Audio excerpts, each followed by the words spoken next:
paz de Jesus, Bíblia todo dia. Desafio de ler a Bíblia em um ano. Em nome do Pai, do Filho e do Espírito Santo. Amém. Oração inicial.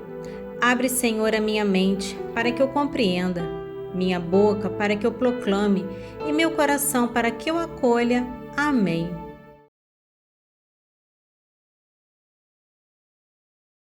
Em resumo, 1 Crônicas capítulo 15 enfatiza a importância da obediência à vontade de Deus nas questões do culto. A primeira tentativa de transportar a arca falhou devido à desobediência, usar um carro em vez de carregá-la pelos levitas. Este capítulo mostra a correção do erro, a santificação e o papel vital dos levitas no serviço de Deus e a celebração jubilosa que acompanha a presença da arca em Jerusalém.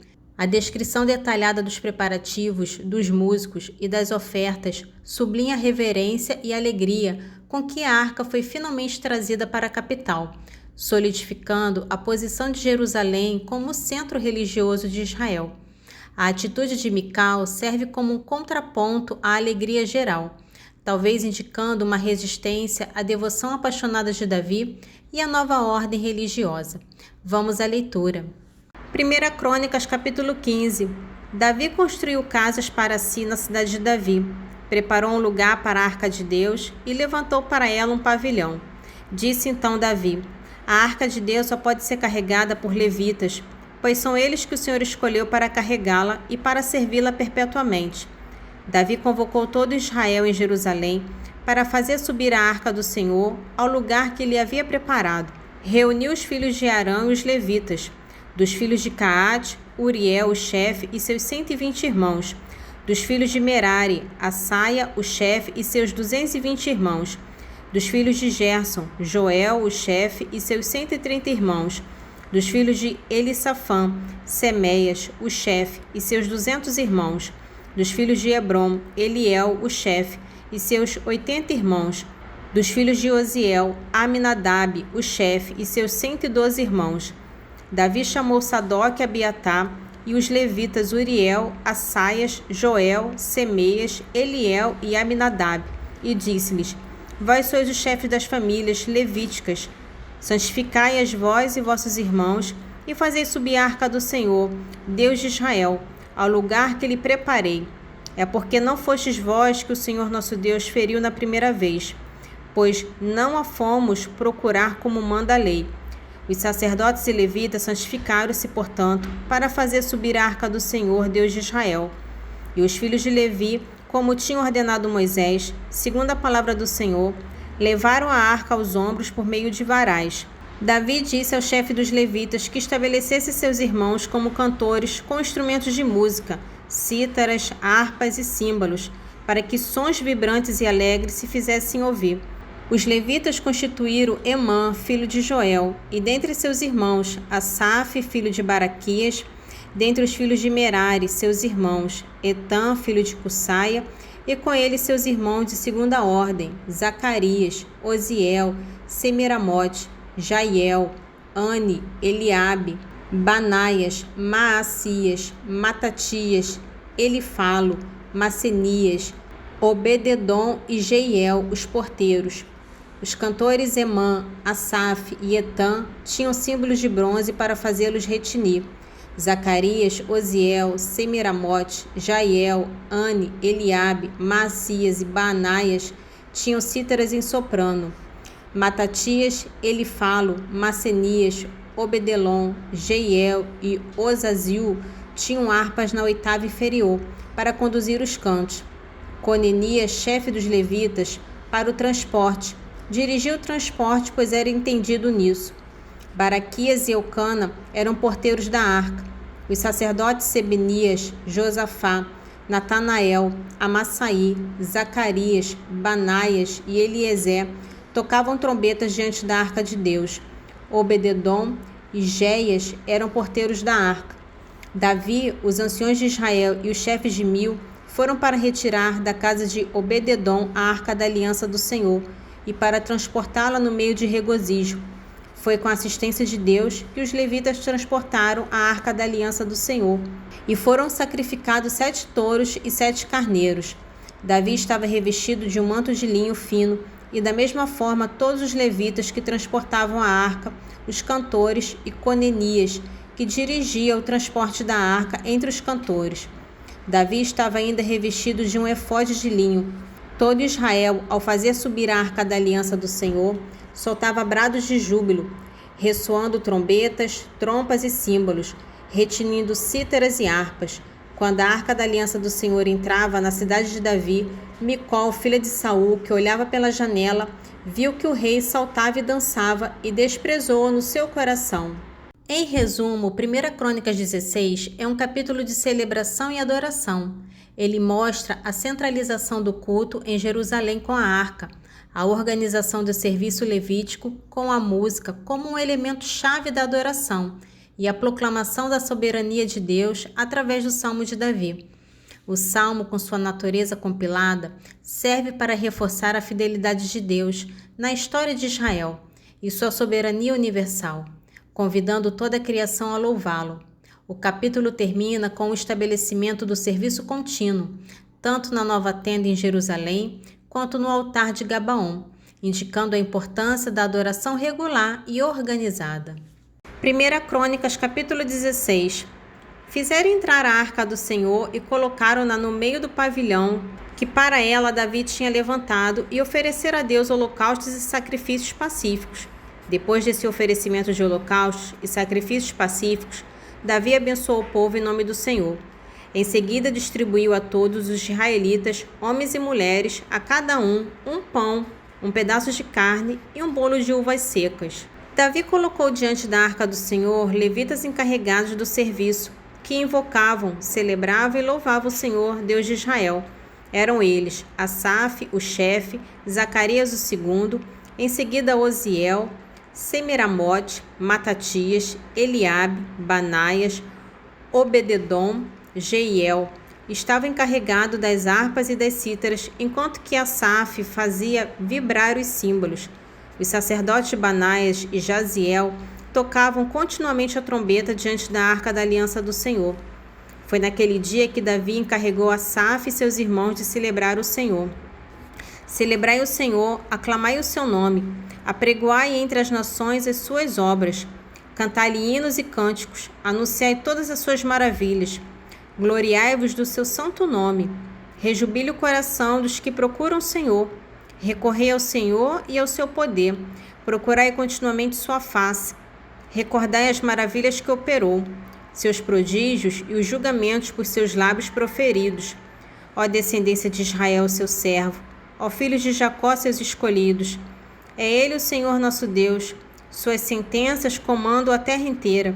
Recordai sem cessar suas alianças, a palavra que empenhou a 1000 gerações, que garantiu a Abraão e jurou a Isaque, e confirmou a Jacó irrevogavelmente, e a Israel como aliança eterna.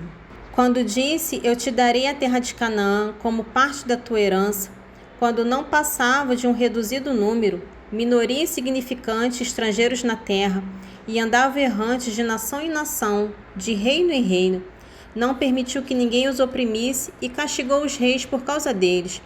Não ouseis tocar nos que me são consagrados, nem maltratar os meus profetas. Cantai ao Senhor a terra inteira, anunciai cada dia a salvação que ele nos trouxe. Proclamai às nações a sua glória, a todos os povos as suas maravilhas, porque o Senhor é grande e digno de todo louvor, o único temível de todos os deuses. Porque os deuses dos povos, sejam quais fores, não passam de ídolos, mas foi o Senhor quem criou os céus. Em seu semblante a majestade e a beleza, em sua morada o poder e a felicidade. Tributai ao Senhor, família dos povos, tributai ao Senhor a glória e a honra, tributai ao Senhor a glória devida ao seu nome. Trazei oferendas e chegai à sua presença. Adorai o Senhor com ornamentos sagrados. Diante dele estremece a terra inteira, e não vacila porque ele a sustém. Alegre-se os céus e exultem a terra, e confessem as nações: o Senhor é rei. Retumbe o oceano e o que ele contém. Regozijem-se os campos e tudo o que existe nele. Jubilem as árvores da floresta com a presença do Senhor, pois ele vem para governar a terra. Louvai o Senhor porque ele é bom, porque a sua misericórdia é eterna. Dizei: salvai-nos, ó Deus, de nossa salvação, e recolhei-nos e salvai-nos de entre as nações, para que possamos celebrar o vosso santo nome e ter a satisfação de vos louvar. Bendito seja o Senhor Deus de Israel, pelos séculos dos séculos. E todo o povo disse amém, e louvai o Senhor. Davi deixou ali, diante da arca da aliança do Senhor, Asaf e seus irmãos, para fazerem continuamente o serviço diante da arca, segundo o seu dever de cada dia. Igualmente, Obededom com seus irmãos, em número de 68, Obededom, filho de Iditum, e Ossa, como porteiros, igualmente o sacerdote Sadoc e o sacerdote seus irmãos, diante do tabernáculo do Senhor, no lugar alto de Gabaon, para oferecer holocaustos ao Senhor dia a dia, pela manhã e pela tarde, sobre o altar dos holocaustos, e para cumprir tudo o que está escrito na lei que o Senhor deu a Israel. Com eles estava Emã, Iditum e os outros que tinham sido escolhidos e designados nominalmente para louvar o Senhor, porque sua misericórdia é eterna. Tinham consigo trombetas e símbolos para tocar e instrumentos para os cânticos de Deus. Os filhos de Iditum estavam encarregados da porta. Depois todo o povo retornou para suas casas e Davi voltou para abençoar sua casa. Este trecho de Atos é a segunda parte do discurso de Estevão diante do Sinédrio. Após traçar a história de Israel desde Abraão até a rejeição de Moisés, Estevão agora se concentra na vocação de Moisés como libertador, na promessa do profeta semelhante a ele, na recepção da lei no Sinai e na construção do tabernáculo e do templo. O objetivo de Estevão é continuar a demonstrar a persistente rebeldia de Israel contra Deus e seus mensageiros, culminando em uma crítica ao foco excessivo no templo, que ele alega não ser a morada exclusiva de Deus. Atos dos Apóstolos, capítulo 7, dos versículos 30 ao 50. Passados 40 anos, apareceu-lhe no deserto do Monte Sinai um anjo, na chama de uma sarça ardente. Moisés, admirado de uma tal visão, aproximou-se para examinar. E a voz do Senhor lhe falou: Eu sou o Deus de teus pais, o Deus de Abraão, de Isaque e de Jacó. Moisés, atemorizado, não ousava levantar os olhos. O Senhor lhe disse: Tira o teu calçado, porque o lugar onde estás é uma terra santa. Considerei a aflição do meu povo no Egito. Ouvi os seus gemidos e desci para livrá-los. Vem, pois, agora e eu te enviarei ao Egito. Este Moisés que desprezaram, dizendo: Quem te constituiu chefe, o juiz? A este Deus enviou como chefe libertador pela mão do anjo, que lhe apareceu na sarça. Ele os fez sair do Egito, operando prodígios e milagres na terra do Egito, no Mar Vermelho e no deserto, por espaço de 40 anos. Foi este Moisés que disse aos filhos de Israel: Deus vos suscitará dentre os vossos irmãos um profeta como eu.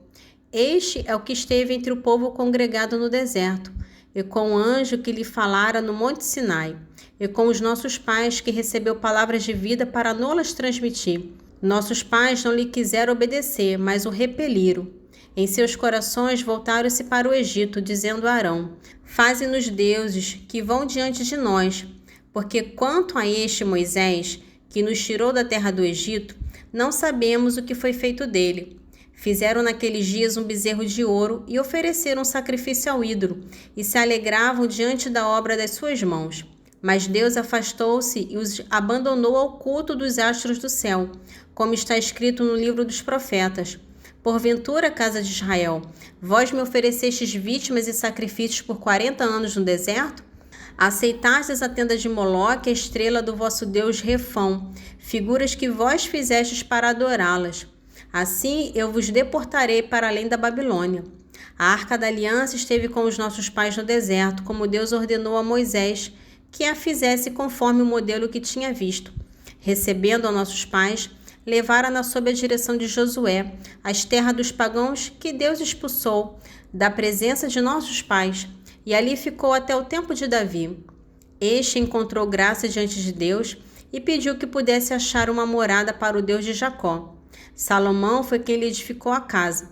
O Altíssimo, porém, não habita em casas construídas por mãos humanas, como diz o profeta: O céu é o meu trono, e a terra o escabelo dos meus pés. Que casa me edificarei vós? Diz o Senhor. Qual é o lugar do meu repouso? Acaso não foi minha mão que fez tudo isso? Em resumo, o Salmo 65 é um testemunho poderoso da oração respondida e da misericórdia divina. O salmista não apenas celebra a ação de Deus em sua vida, mas também enfatiza a necessidade de um coração puro para que a oração seja ouvida. A gratidão final a Deus por não ter rejeitado sua súplica e por ter mantido sua misericórdia encerra o salmo com uma nota de profunda confiança e louvor. Salmo 65, dos versículos 16 ao 20. Vinde, ouvi vós todos que temeis ao Senhor. Eu vos narrarei quão grandes coisas Deus fez à minha alma. Meus lábios invocaram, com minha língua o louvei. Se eu intentasse no coração mal, não me teria ouvido o Senhor. Mas Deus me ouviu, atendeu a voz da minha súplica. Bendito seja Deus que não rejeitou a minha oração, nem retirou de mim a sua misericórdia. Em resumo, Sabedoria 6 aprofunda a mensagem sobre a responsabilidade do poder ao enfatizar a imparcialidade do julgamento divino. Deus não faz distinção entre poderosos e humildes. Todos serão julgados igualmente, mas os poderosos o serão com mais rigor. A sabedoria é apresentada como a única forma de evitar a condenação e de governar com retidão. Há um apelo direto aos líderes para que busquem e se apeguem à sabedoria, pois ela lhes garantirá a capacidade de prestar contas no dia do julgamento. Este trecho serve como um forte lembrete de que a autoridade terrena não é um salvo-conduto para a impunidade, mas sim um privilégio que acarreta maior responsabilidade perante o Criador. Livro de Sabedoria, capítulo 6, dos versículos 7 ao 11. O Senhor de todos não fará exceção para ninguém, e não se deixará impor pela grandeza, porque pequenos ou grandes, é Ele que a todos criou, e de todos cuida igualmente. Mas para os poderosos o julgamento será severo. É a vós, pois, ó príncipes, que me dirijo, para que aprendais a sabedoria e não resvaleis, porque aqueles que santamente observarem as santas leis serão santificados, e os que as tiverem estudado poderão justificar-se. Ansiai, pois, pelas minhas palavras, reclamai-as ardentemente e sereis instruídos. Oração final. Senhor, te louvo e agradeço, porque deixastes tua palavra viva no meio de nós. Que as tuas palavras fiquem guardadas em meu coração e que eu seja testemunha viva do vosso Evangelho. Amém. Em nome do Pai, do Filho e do Espírito Santo. Amém.